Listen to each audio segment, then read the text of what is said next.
The views expressed on the Nova Society are those of the panelists and guests and do not necessarily reflect the views or opinions of the Phoenix Research Institute or any institution which any panel member is associated. Welcome back to the Nova Society. I'm your host, Dr. Brooklyn Ann Weldon, and I'm here with my panel, your favorites and mine, Dr. Scott Gershwer and Dr. Mark Bount. Today we will be answering listener emails, and we have a question, an email from Ashleigh, who lives in Bangor, Maine. And Ashleigh says, from what I understand of the proposed truce between Gaza and Israel, I'm not sure Hamas will be on board. Here is what I understand, and I'd like the panel's take. Immediate ceasefire. All military operations, including aerial and artillery bombardments, would be suspended. Number 2. Hostage and prisoner exchange within 72 hours of Israel's acceptance. All hostages, alive and deceased, held in Gaza would be returned. Israel would release 250 Palestinian prisoners serving life sentences and 1,700 Gazans detained since October 2023. For every Israeli hostage whose remains are returned, Israel would release the remains of 15 deceased Gazans. Point 3. Hamas disarmament and amnesty. Hamas members who commit to peaceful coexistence and decommission their weapons would be granted amnesty. Those wishing to leave Gaza would be offered safe passage to receiving countries. Point 4. Humanitarian aid and reconstruction. Aid would surge into Gaza at levels matching the January 2025 hostage deal at 600 trucks per day. Infrastructure rehabilitation includes water, electricity, sewage, hospitals, bakeries, and rubble removal. Aid distribution would be managed by the UN, Red Crescent, and neutral international organizations. Point 5. Governance and oversight. Gaza would be governed by a temporary technocratic Palestinian committee, excluding Hamas. Oversight would be provided by an international body called the Board of Peace, chaired by United States President Trump, and potentially including figures like Tony Blair, the former Prime Minister of the United Kingdom. Point 6, security and long-term vision. An international stabilization force led by Arab partners would take over security. The plan gestures toward eventual Palestinian statehood, though details remain vague, and a fallback clause. If Hamas rejects the deal, Israel would retain full backing from the United States to continue military operations and clear Hamas-controlled areas. As I understand it, says our listener, Ashleigh from Bangor, Israel has already agreed to this plan. So now we're waiting on Hamas, who was, as I understand it, this is me, Brooke, was not at the negotiating discussion. It was only Trump and Netanyahu in the Oval Office. So, thoughts, Scott, Mark? Well, I'll say first that I think any suggestion is a good suggestion. So nobody should dismiss this out of turn.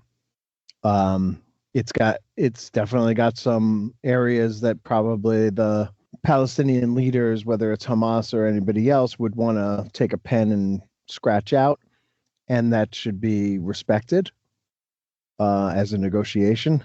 But I think, beginning this conversation somehow, or re-beginning this conversation, is a good thing, and I don't think it's probably going to work, but it's not a bad starting point. Yeah. And for Ashleigh, thanks for putting this out there, detailed. I looked this up. This came off of directly off a website, but yeah, it's a proposal. And this is a proposal, as you point out, that was negotiated by, well, it wasn't really negotiated. It was presented by the United States, and it was first presented to the Israelis, of which I believe you're correct. Netanyahu agreed to it, and I think now we have to look at some of the components to this. The immediate ceasefire. Now we have to see, since they have accepted it, will they stop their attack, and will the exchange of hostages start come together? The problems I see with this, and Scott's right, any suggestion is a good suggestion, but you've got to look at some of these things, and you've got to say, I really can't see Hamas going along with it. The first part that I would say is this Board of Peace chaired by Trump.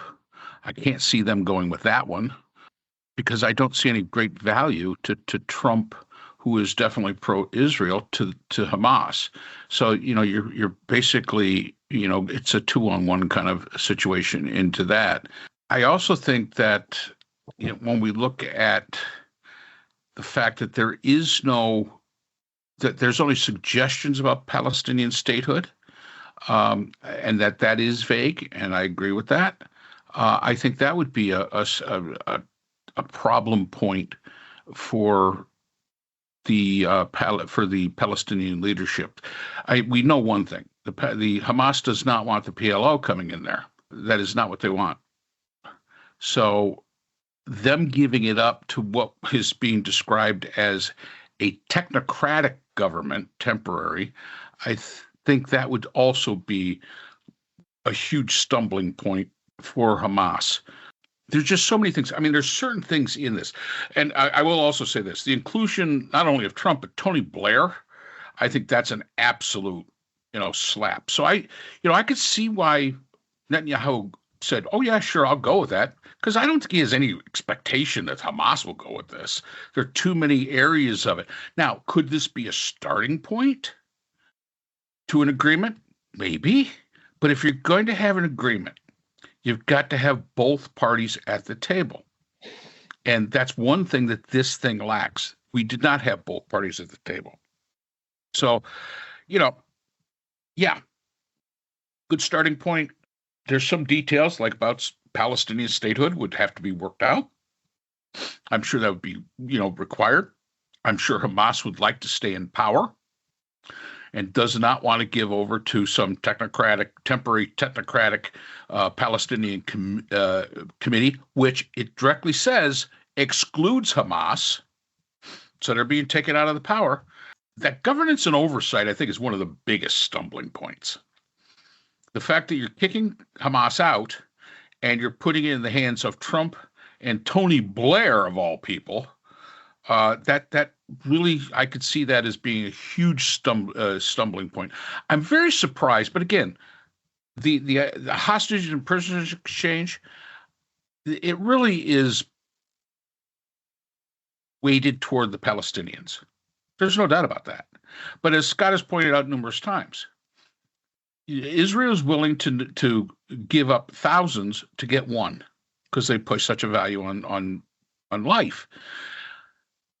But again, I think that this was agreed to by Netanyahu simply because he knew the Palestinians wouldn't go for it. This isn't going to fly. It needs to have both parties sit down, maybe use this as a starting framework, and then negotiate each one of these points. And I also go to the fallback clause. Israel would retain full backing to continue military operations. Is that us? Are we speaking for the rest of the world as well? I mean, it was not clear. Was Trump talking about the United States? Or was he talking about the world in general, who was already against this? So, they may not be on board for this either. So there's some stuff that has to be worked out with this plan. But as you say, it's a framework that can be maybe worked with. My sense is that Trump meant that he will allow Netanyahu to do whatever Netanyahu wants. If Hamas does not agree to the points already agreed to between Netanyahu and Trump, And so the negotiation, and I put that very loosely, because clearly without the third party, I mean the second primary party, the Palestinians, this is not a negotiation. This is a fait accompli. I can't speak French, but this is being presented to them, the zero sum, take it or leave it, which is not a negotiation. And if you don't do as we say, we'll just wipe you off the map. I was very troubled by the lay down your arms ahead of time and disarm entirely, and we will guarantee you safe passage out. For Hamas. I mean, if my weapon is the only thing keeping me alive, if I have to come out, if I've been hiding in tunnels or hiding in another country or hiding here, hiding there, wherever, and my only two securities are nobody knows what I look like the ICE agents in the United States, nobody knows what I look like, and I'm armed, I am not going to come out with my weapon raised and allow myself to be disarmed or lay down my weapon and then put myself in the tender care of my put myself in the tender care of the other party who has been bombing and just bombed the third, the Qatar. And I do believe the British pronounce it Qatar and we say Qatar in America, and that's what the difference is. Apparently Trump also got Netanyahu to call the Qataris and apologize. And the right people who are Bibi Netanyahu on his right were furious about that. But in any event, I don't believe this is going to fly. And a peace board governed by Trump and with Tony Blair, who's friends with Netanyahu, the Palestinians, they didn't get to choose anybody to speak for them at this meeting. They don't get to choose a representative. Excuse me, they don't get to do anything. Well, this is an ultimatum. This is basically an ultimatum. Exactly. And my question also is those wishing to leave Gaza would be offered safe passage to receiving countries. Who are these receiving countries? Exactly. That's not even. Not even in there. That needed to be done ahead of time. I mean, who exactly wants to? After we've seen what happened in Qatar, and you're right, Scott can go both ways because now he is also a British citizen. Dual citizenship. Congratulations on that. I mean, who's receiving it? I mean, who's dumb enough to say, "Oh yeah, let the Hamas people come on in"? Well, and remember, they're not armed now. Who's granting amnesty?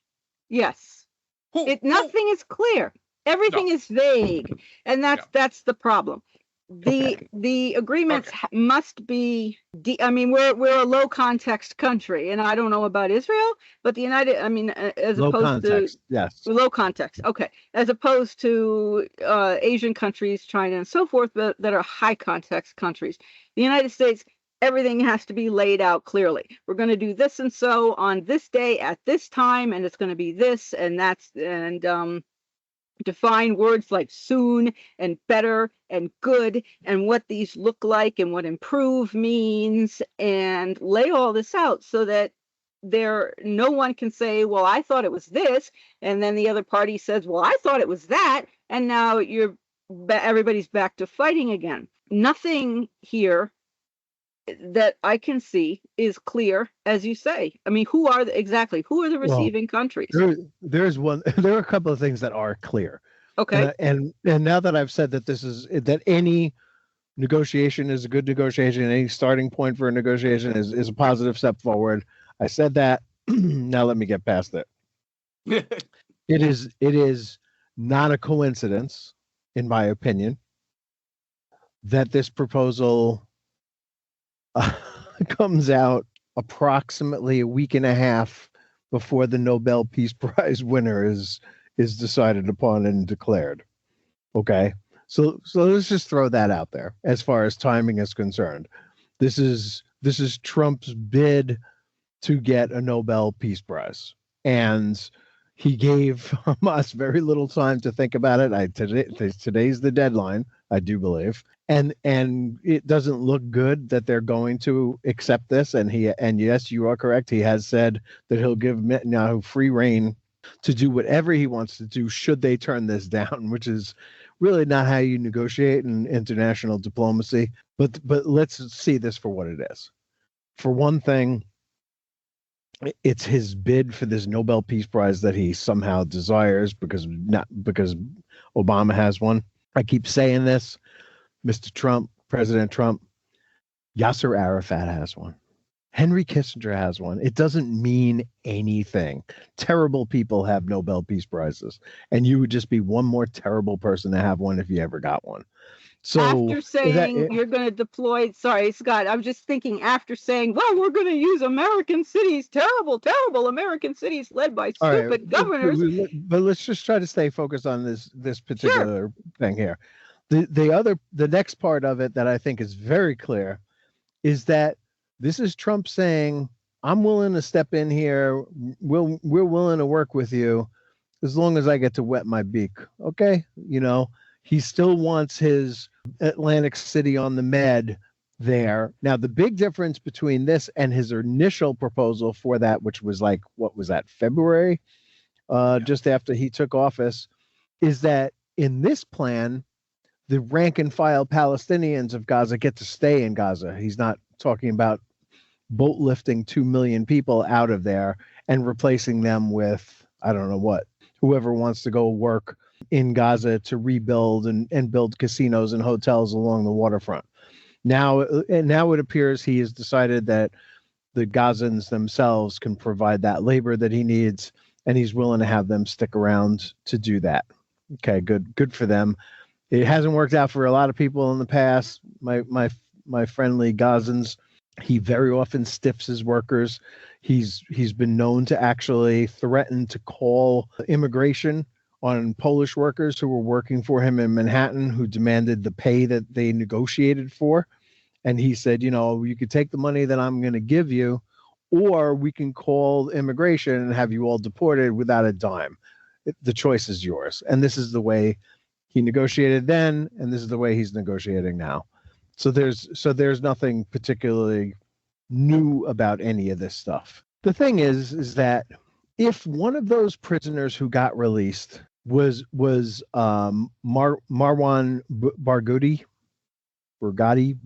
there is a chance that the Palestinian people would have a leader that they all could rally around, which has been missing from the Palestinian side for a very long, at least since the death of Yasser Arafat.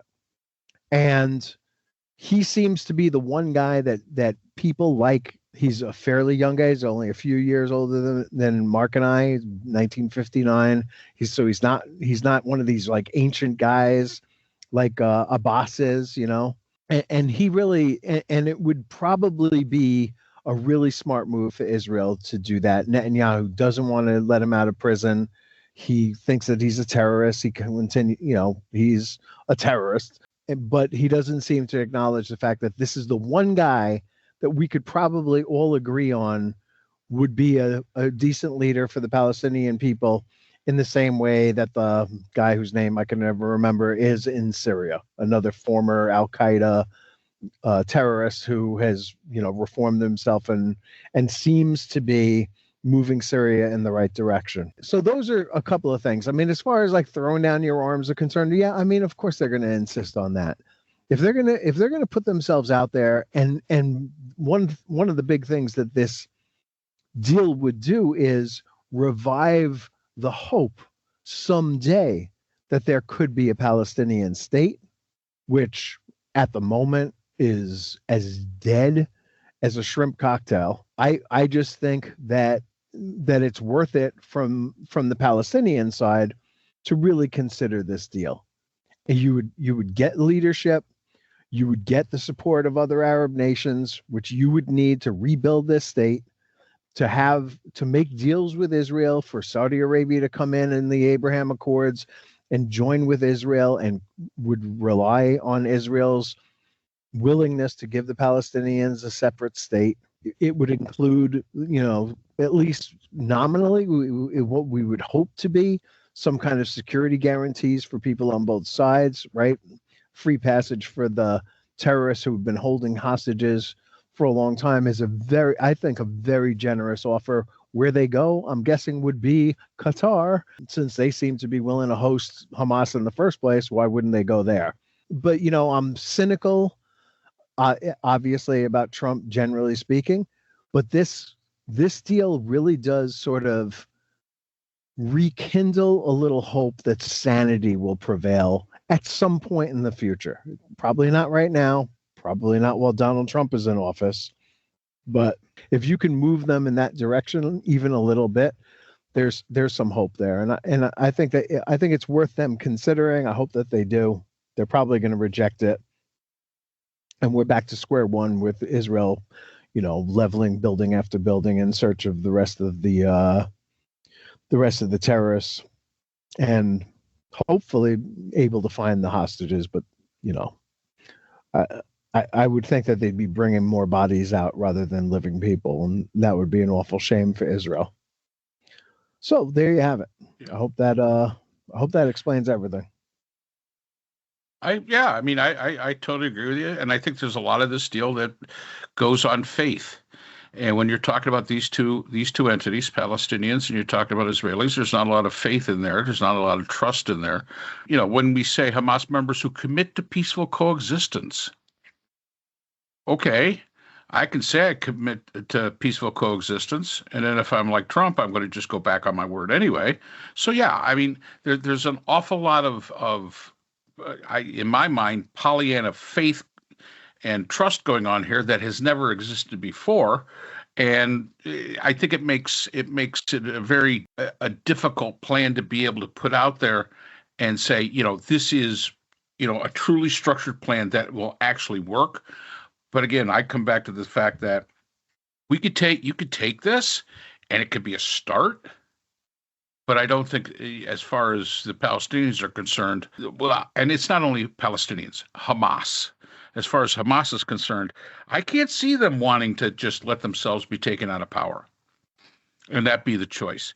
It goes against the Hamas's own interests, and generally people just don't do that. So yeah, to Ashleigh, this, we get it. It's something.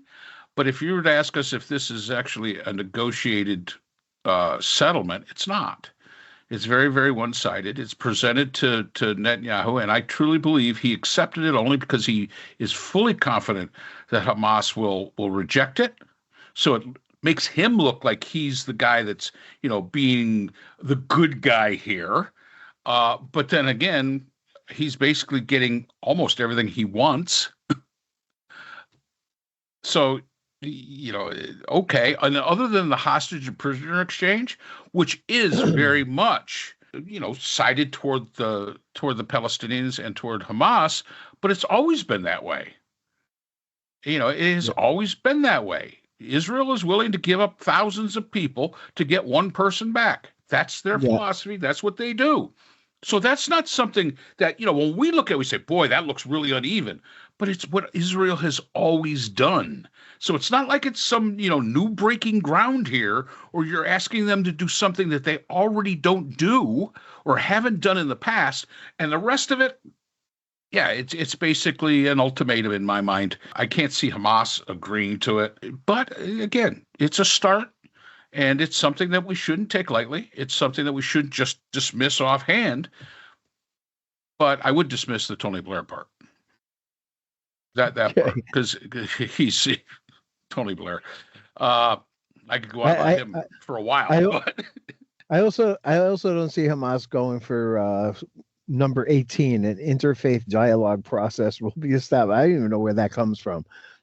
For tolerance and peaceful coexistence. This is the opposite of what Hamas is. So I'm pretty sure that they're going to cross that one out if they get their chance to do that. Yeah. But look. I mean, the main thing is that it is. Look, the special economic zones and all that kind of stuff.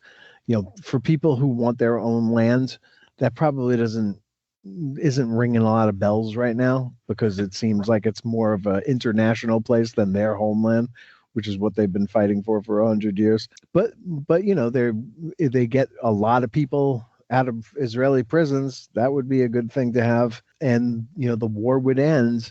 It's not it's kind of a deal that you can live with even if you don't love it. But I can't imagine that Hamas is gonna go for this. If they put it to a vote amongst all the people of Gaza, it would probably do pretty well. But I don't think they're gonna do that. And but it's short term. I mean, you could look at this and say, okay, this is definitely short term, because after they release all those people from Israeli prisons and send them into Gaza, it's just going to start up again. I mean, that's really all there is to it. It's just going to resurface, and again, it's short. It's a Band-Aid. It would be a Band-Aid. It would be a forced Band-Aid, most definitely. And as I say, it's easy for Netanyahu to say, oh, yeah, I think this is great, because the bottom line is that all in all, it's not asking a whole hell of a lot out of them. And so I could see that. So hopefully we answered that question, Ashleigh. I think the common agreement here is that, it's a starting point. I don't think Hamas is going to go for it. I don't think Scott does either. I'm sure Brooklyn doesn't think it's going to happen that way. And this is something that, we could use, but you got to get the Palestinians at the table. You just got to. And you just can't be an edict from Washington, D.C. So thank you, Ashleigh, so much for your question. Thank you for listening, everyone. And do subscribe on whatever platform you choose. Subscribing is free. And we look forward to seeing you next time on the Nova Society. The Nova Society is a production of Nova Society Media, a division of the Phoenix Research Institute. We'd like to thank our production partners, Buzzsprout, who hosts the Nova Society, Audacity, our editing partners, Apple iTunes, the largest source of podcasts and music on the internet, Spotify, the most popular platform for the Nova Society, and iHeartRadio, your source for all things music and podcasting. The Nova Society is available on all of these and other quality platforms listed in our description. We'd also like to thank all of our listeners. Without your support, the Nova Society would not be possible. If you have a question or comment, we can be reached at nova.society.podcast@gmail.com. So for Dr. Brooklyn and Weldon, Dr. Scott Gershwer, and all of our production partners here at the Nova Society, I'm Dr. Mark Bound. Remember, the true power in society is knowledge. Thanks for listening, and we will see you again next time. We'd like to thank our sponsor for this episode, BH Conflict Resolution Services, a full-service dispute resolution firm offering expert, cost-effective mediation services to couples, groups, and businesses. BHCRS can be reached at www.bhcrs.com.